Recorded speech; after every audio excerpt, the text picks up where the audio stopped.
C'est parti, donc bonjour à tous. On est ensemble pour 30-45 minutes pour parler communication. Je me présente rapidement, donc je m'appelle Wassim Loumi, je suis le deuxième sur la liste. Je suis photographe depuis 9 ans maintenant à mon compte et du coup je traite la communication de manière générale depuis parce que en 9 ans on a vu beaucoup de choses et on a accompagné pas mal d'entreprises et je suis accompagné du coup de Cédrine qui va se présenter. Bonjour à tous, je suis Cédrine Marmas, donc je suis illustratrice et graphiste spécialisée dans tout ce qui est impression print. J'accompagne les entreprises à développer leur communication par le biais d'identité visuelle, donc logo, charte graphique, mais aussi tout ce qui est support de communication, donc dépliants, cartes de visite, ce genre de choses. Aujourd'hui, on se rend compte, on se voit pour parler communication, mais au final, la communication, qu'est-ce que c'est ? Que vous débutiez une entreprise ou que vous soyez déjà lancé, la communication, c'est un atout majeur pour vos entreprises. Ça reste l'essence même de la société. Depuis toujours, voilà, même Cro-Magnon, on communique. Donc voilà, c'est depuis toujours présent. Et aujourd'hui, en fait, ce qu'on voulait vous mettre en avant, c'est, on vous a mis une petite définition du Robert, donc c'est le fait de communiquer, s'établir en relation avec quelqu'un. Et en fait, là où on va appuyer principalement, et même sur notre façon de travailler, ça va être sur, c'est bien de communiquer. Le but derrière, c'est d'avoir un retour sur investissement et d'avoir une communication efficace. On va voir aujourd'hui, donc qu'est-ce qu'une communication efficace et surtout comment la mesurer, parce que ce qu'on ne mesure pas, ça va être un peu compliqué de dire si on a réussi ou pas ce qu'on est en train de faire. Donc notre mission aujourd'hui, c'est de partir là-dessus et on vous laissera à la fin du coup un petit temps pour pouvoir poser vos questions. Alors tout d'abord, est-ce qu'il y a des créateurs d'entreprises parmi vous? Si vous pouvez lever la main, ça serait chouette. Ok, vous êtes plutôt nombreux. Moi, je voudrais vous prendre l'exemple d'un cas client, un paysagiste. Le paysagiste, il n'a pas de client pour l'instant, il vient de démarrer son entreprise. Son objectif, c'est d'aller chercher les nouveaux clients, des nouveaux prospects. Admettons, lui, sa cible client potentiel, c'est les personnes à mobilité réduite parce qu'il veut installer des jardins accessibles pour tous, ce genre de choses, mais aussi il veut faire les beaux jardins, ceux des domaines, ce genre de choses. Donc il a fait ses cartes de visite avec une communication vraiment basique, mais pourtant il a joué sur les différentes textures, sur ses cartes de visite, donc ça crée déjà un premier impact.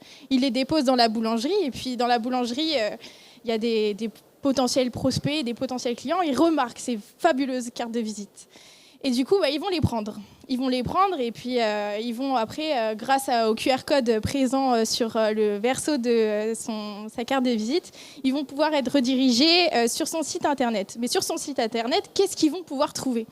Et en fait, ils vont pouvoir trouver les différentes spécialités qu'il a, les services qu'il propose, son expertise, ses accompagnements, mais ils vont aussi surtout pouvoir réserver un créneau pour discuter de leur futur projet de sublime jardin, de jardin adapté, ce genre de choses.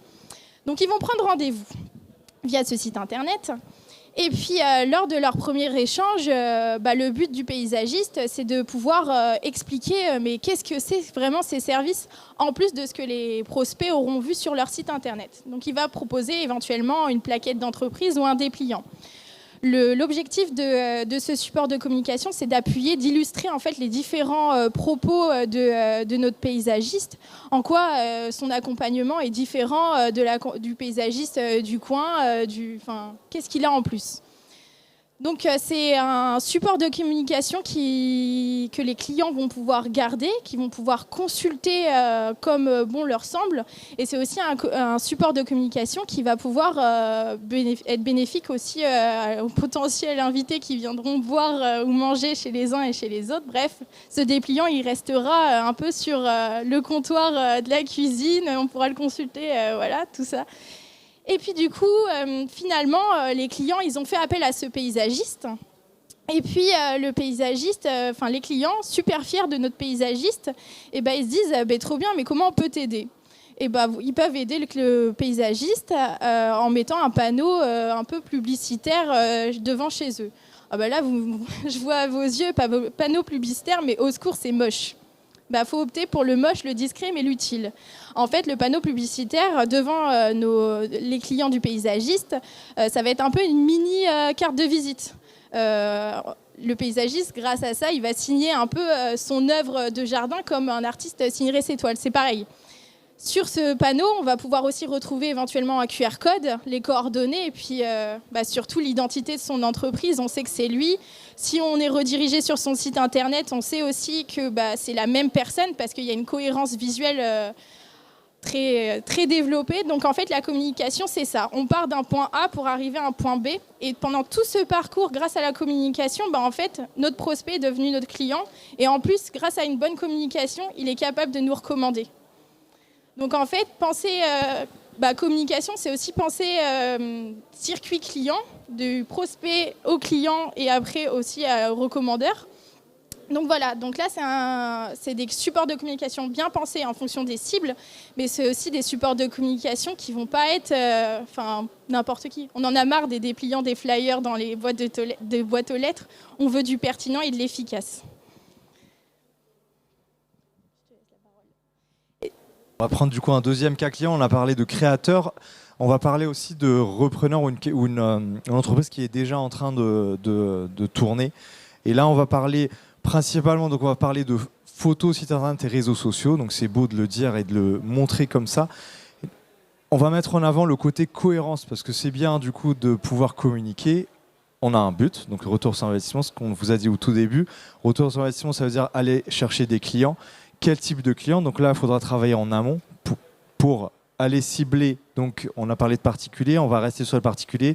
Là, on va prendre un restaurateur qui a besoin donc, de développer son branding. Pour ceux qui sont déjà passés au stand, j'ai toujours pas trouvé un autre mot pour dire branding. J'aime pas ce mot, mais j'ai pas trouvé autre chose. Donc, si vous l'avez, n'hésitez pas à nous le partager à la fin. Du coup, développer son branding, son image de marque. Et donc son image de marque, on va la travailler via le logo, charte graphique, etc. Tout ça va se retranscrire sur le site web, va se retranscrire sur les réseaux sociaux et sur les photos. Et là, vous allez me dire, ok, c'est encore du blabla de communication, encore une fois, parce que vous voulez faire du beau, vous voulez faire des trucs, des choses, des belles choses et s'arrêter là. Et en fait, pas du tout. On parle de cohérence. On reste sur le site internet, donc on va rester sur la cohérence, on va parler de référencement, je ne sais pas si ça vous parle un peu le référencement. Le référencement, donc c'est comment les gens vont vous retrouver sur internet. Il y a deux types de référencement et là le but c'est pas de vous saouler, un minimum possible. Du coup, on va parler de référencement. Donc le référencement, c'est le fait que les gens vous retrouvent sur internet via des mots-clés. Donc ces mots-clés-là doivent être en cohérence avec votre cible, parce que c'est bien que votre site soit visible, mais si derrière il va être visible pour la mauvaise personne, donc là ça va être un cercle vicieux, parce que du coup Google n'aime pas les sites web qui ont un taux de rebond élevé. Ça veut dire que les gens viennent, restent moins de 30 secondes et repartent. C'est-à-dire que là il y a un manque de cohérence. Le manque de cohérence va se faire par exemple sur les photos. J'ai travaillé mon site web pour un type de mots-clés. Les gens tapent ce mot-clé, se retrouvent sur mon site. Les premières photos qu'ils vont voir n'ont rien à voir avec la requête qu'ils ont faite. Et là, du coup, je vais quitter. Google va se dire, OK, c'est un mauvais site, ça ne sert à rien. On va le faire descendre en référencement. Donc, c'est cette cohérence dont je vous ai parlé. La cohérence, on va l'avoir sur les réseaux sociaux aussi, avoir des publications cohérentes avec donc le site web et les photos du site web et des réseaux sociaux qui vont se rapprocher de cette charte graphique. On reste toujours sur le resto, donc sur la déco, etc. Donc, si on reste sur ce restaurateur, comment ça va se passer? Ce restaurateur a fait un reportage photo dans lequel on a montré les coulisses, parce que souvent, ce qu'on met en avant, c'est le côté humain, le côté fait maison. Tout le monde le fait, tout le monde le dit. Si on ne le montre pas, c'est compliqué. On sait très bien qu'il y a des gens derrière tout ça qui travaillent derrière cette entreprise. Mais si on ne le montre pas concrètement, ça va être compliqué du coup de le mettre en avant. C'est là où un reportage photo va être nécessaire donc, pour mettre en avant tout ça et pouvoir communiquer sur avoir une banque d'images du coup, sur les réseaux sociaux et sur le site web. Voilà, tout le monde est encore là, donc on peut continuer. La question du jour, c'est est-ce qu'on va avoir une communication parfaite, une communication idéale? Souvent, ce qu'on voit, ça fait on est là depuis hier matin. Et les gens qui viennent nous voir, la question c'est je veux développer mon entreprise, je me lance, etc. Je cherche la solution parfaite. Ça n'existe pas, la solution parfaite n'existe pas du tout. Parce que sinon, on ferait tous la même chose, on serait tous, ça marcherait super bien, et puis on n'aurait aucune problématique et aucun problème à trouver du coup des clients. Donc la solution parfaite n'existe pas. La solution parfaite existe dans le sens où il faut trouver des supports de communication sur lesquels on peut mesurer l'impact. Donc on a parlé de site web, on a parlé de réseaux sociaux. Tout ça, on peut mesurer sur les réseaux sociaux. Donc vous avez les statistiques qui vont vous dire il y a tel type de personnes avec tel type de... on peut avoir l'âge, on peut avoir la zone géographique des personnes qui vous suivent, des personnes qui interagissent. Donc on peut déjà savoir si on est sur la bonne cible. Sur les sites, pareil. Si vous avez un site sur lequel vous ne savez pas qui est-ce qui vient sur votre site, combien de temps cette personne reste sur le site et d'où est-ce qu'elle vient, votre site ne sert à rien du tout. Sauf si vous avez plein de demandes de devis tous les jours, là, tout va bien. Mais ça peut être compliqué parce que si on a un site sur lequel, par exemple, on ne peut pas mesurer ce qui se passe, même si ça marche très très bien, ça ne va pas être bon parce que demain, on veut développer encore plus. On ne sait pas ce qui a marché. C'est bien que ça marche, mais on ne sait pas qu'est-ce qui a fait que ça marche. Donc on ne peut pas appuyer encore plus. Et si j'ai un site qui ne marche pas, pareil, je ne sais pas ce qui ne marche pas, donc si je ne peux pas mesurer. C'est pour ça que j'insiste beaucoup sur cette partie de mesurer l'impact de cette communication. Le plus important en communication, c'est surtout de se mettre à la place du consommateur. Qui a déjà eu des flyers dans sa boîte aux lettres? Levez la main. Voilà, c'est très honnête, il y en a beaucoup et on n'en veut pas. Ça ne sert à rien, la plupart du temps, on ne les regarde pas. Vous avez déjà rappelé, honnêtement, levez la main ceux qui ont déjà rappelé quelqu'un qui les avait démarchés dans la boîte aux lettres, pardon. Personne, voilà. Donc arrêtez de le faire, ça sert à rien. L'idéal, c'est en fait vraiment de se positionner par rapport aux consommateurs. Vous, en tant que consommateur, qu'est-ce que vous consommez? Comment vous allez chercher en fait vos professionnels dont vous avez besoin? Comment vous les démarchez? Site internet, référencement, ce genre de choses. Qu'est-ce qui vous séduit aussi dans leur communication en tant que consommateur? Est-ce que c'est l'esthétisme? Est-ce que c'est le fait qu'ils aient développé un peu leur valeur ajoutée? Comment ils se différencient de par l'esthétisme, mais aussi de par leurs propos? Quel projet ils ont mis en avant, pourquoi. Ce qu'on cherche, c'est à creuser en tant que consommateur. On est constamment sollicité, on veut un peu d'humain derrière ce monde un peu digital. Je rebondis sur le digital. Le digital, c'est bien, mais le papier, ça peut correspondre aussi à une autre cible. C'est pas à négliger non plus. On parle beaucoup de le papier, au secours, ça pollue. En fait, non, on est dans un air du temps où le digital pollue beaucoup plus que le papier. Le papier, il est géré de manière responsable et écologique. Ça crée aussi une expérience. Au toucher, il y a énormément de choses à faire. Là, je vais prendre l'exemple, le papier patate. Levez la main, ceux à qui ça parle. Ouais, personne. Et pourtant, c'est super. Au niveau texture, c'est incroyable. Il y a le papier patate, il y a le papier à partir de houblon et de malt, il y a du papier fait à partir de jean. Il y a énormément de choses. Et quand je vous explique ça, voilà, je vois vos têtes. C'est cet effet-là qu'on veut faire auprès de nos prospects. C'est je suis curieux d'en savoir un peu plus, savoir quelle est la texture du papier patate. Voilà, c'est pas la même chose que vos patates à la cuisine, je vous rassure. Mais voilà, l'idée, c'est de créer vraiment un effet choc, un effet curieux, pour qu'en fait, à travers votre communication, vos futurs prospects, ça devienne vos clients. Il y a un échange, il y a une interlocution. On ne fait pas un support de communication parce que le voisin il a fait la même chose. Non, on le fait parce que ça s'adresse à votre cible, parce que ça s'adresse à ce que vous voulez véhiculer, comment vous démarchez aussi vos clients. Est-ce que vous les appelez d'abord au téléphone et après vous convenez d'un rendez-vous? Si vous convenez d'un rendez-vous, qu'est-ce que vous avez comme outil pour pouvoir leur expliquer en quoi consiste votre métier? Parce que votre langage, c'est pas le sien. Donc il faut traduire tout ça et ça passe par une communication où c'est illustré. Il y a des termes qui sont expliqués et aussi jusqu'où va votre accompagnement. Parce que s'il a besoin de vous rappeler « Ah oui, mais je ne savais plus, qu'est-ce que tu fais ?» Tiens, en fait, si tu sais, parce que c'est sur mon dépliant. Et tu peux même aller l'expliquer à ceux auprès de qui tu me recommanderas. Donc en fait, vraiment, la communication, c'est la consommation. Je prends l'exemple. Est-ce qu'il y en a parmi vous, levez la main, ceux qui s'y connaissent en vin? Forcément. Voilà, donc imaginez-vous, vous êtes dans un rayon de vin, mais vous y connaissez rien. Sur quoi vous vous basez? L'étiquette. L'étiquette, c'est de la communication. Et en fait, l'étiquette, une belle étiquette, va pouvoir sûrement faire vendre un mauvais vin, mais ça ne veut pas dire qu'il est bon. Donc c'est pareil, une bonne communication peut faire vendre le mauvais professionnel, et à l'inverse, une mauvaise communication, ça peut desservir le bon professionnel. Et ça, c'est pas ce que vous voulez. Vous voulez vendre, vous voulez toucher votre cible, c'est super important, donc ça passe par des outils de communication adaptés. Et encore une fois, la solution idéale, elle appartient qu'à vous.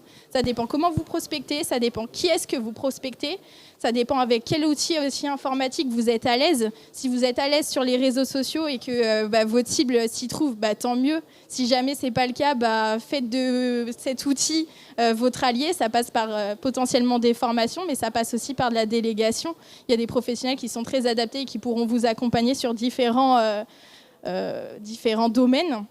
Donc voilà, à ce niveau-là, c'est tout ce que Et je peux vous conseiller. aussi, il y a une petite question qui revient souvent, parce que le bon moment, on a une personne qui est venue tout à l'heure qui m'a demandé, je crée fin juin, j'essaie de la chercher du regard, mais je ne pense pas qu'elle soit là.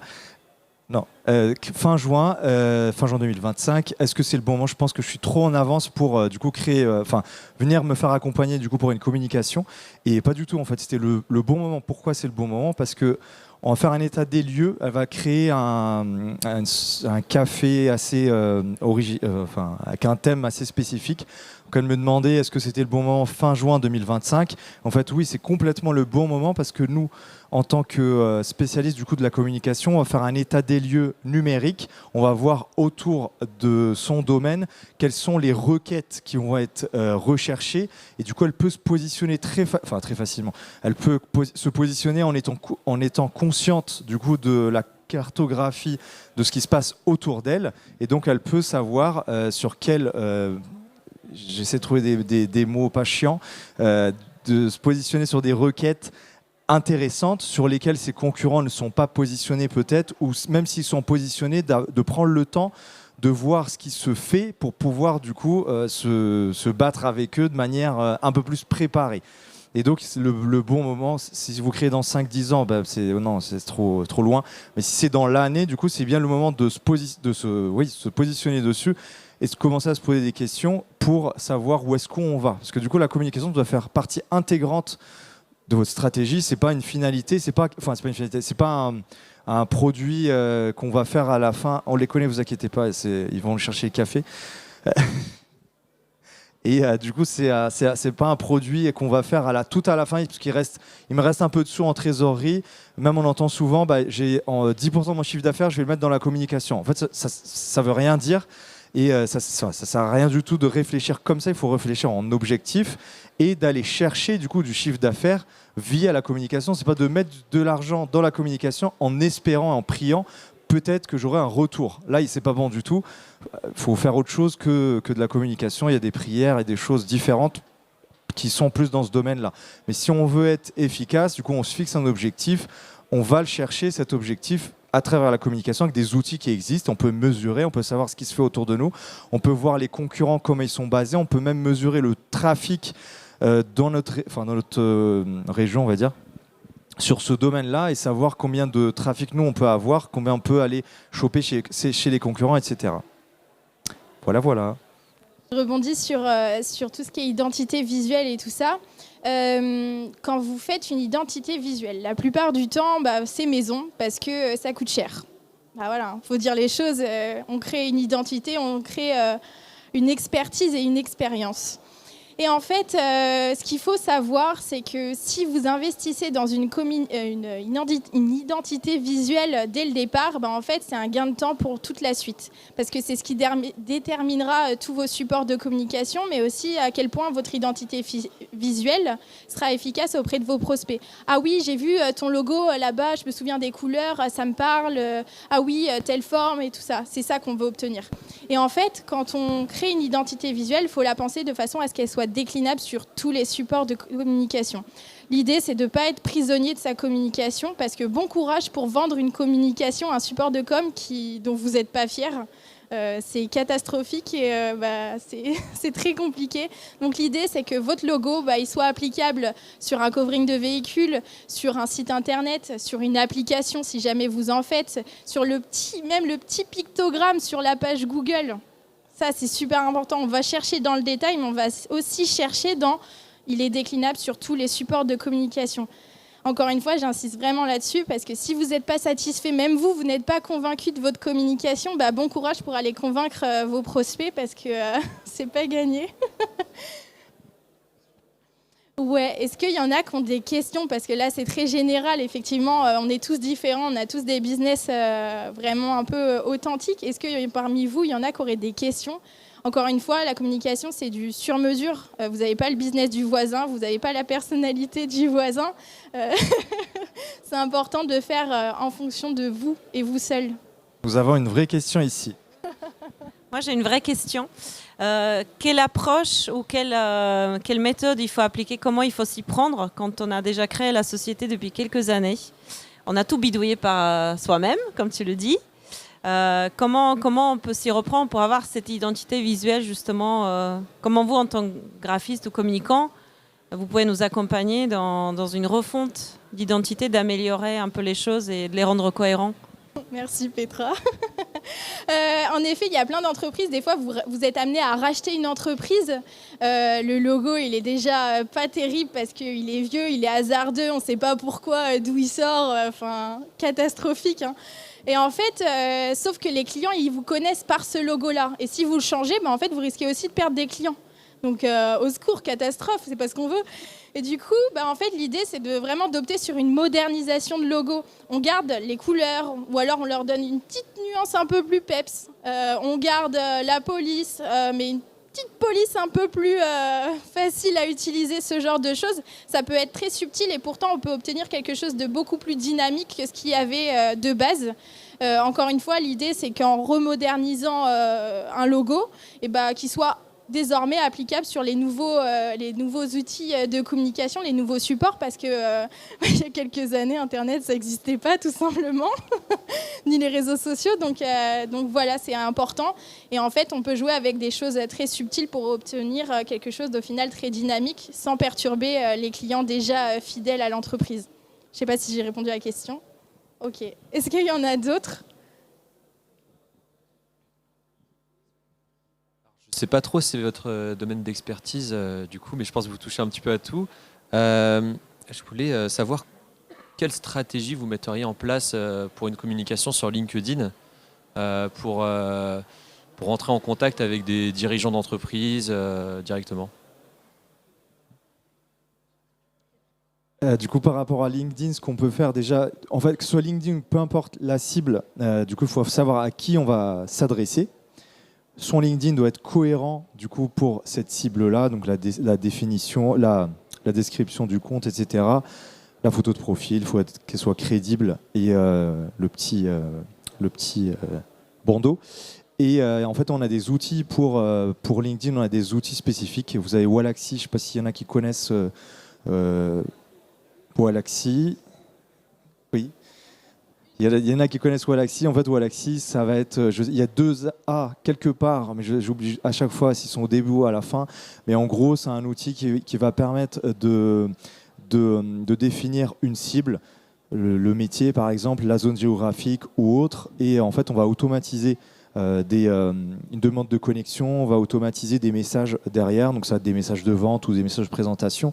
Et ça va permettre déjà de développer son réseau de nombre de contacts LinkedIn en fonction de cette fameuse cible et ensuite d'aller les prospecter de manière directe avec ces messages automatiques qu'on veut personnaliser avec on peut mettre bonjour, le nom de la personne et du coup cette personne recevra votre message, elle peut avoir une relance au bout de X jours, à vous de le programmer et tout ça. Votre LinkedIn doit être cohérent avec des posts et des likes en rapport avec ça, parce que la personne va recevoir votre message, va aller voir votre fameux LinkedIn. Si elle voit qu'il y a une photo standard ou une photo pas du tout adaptée, je ne vais pas dire d'autre chose, ça ne va pas le faire. Je ne sais pas si ça répond un peu. Encore une fois, la communication, c'est être cohérent sur tous les types de supports, cohérent par votre identité visuelle. Il faut qu'elle soit vraiment partout. Tel logo, il faut qu'il soit sur votre site internet, sur votre véhicule si vous le faites, vraiment sur tous les supports de communication pour créer zéro doute. On veut zéro doute. On sait que c'est vous, c'est à vous qu'on doit faire appel et c'est auprès de vous qu'on doit se référer si on a des questions concernant le business. Vraiment, la communication, c'est tous les supports. Donc effectivement, la bannière LinkedIn, c'est aussi une carte de visite, c'est votre vitrine. Voilà. Est-ce qu'il y a d'autres questions? On peut prendre des cas, perso, hein. Non, mais des cas de création. Si jamais vous avez des questions, on est là pour ça. Personne? Vous êtes timide? Non, vraiment pas. Non, il n'y a pas de souci. Donc, s'il n'y a plus de questions, c'est parfait, parce qu'on a été très très bon, on a répondu à tout ce qu'il faut. S'il y a d'autres questions qui vous viennent ou des choses que vous voulez éclaircir, on est au stand 194, donc c'est à droite en sortant d'ici. On est en face de l'autre scène, je ne sais plus comment ça s'appelle. On est en face de l'autre scène, donc n'hésitez pas à voir. On a des chocobons, il reste quelques-uns, donc c'est limité. Donc n'hésitez pas à passer nous voir. Merci beaucoup de votre temps et puis à bientôt. Bonne journée.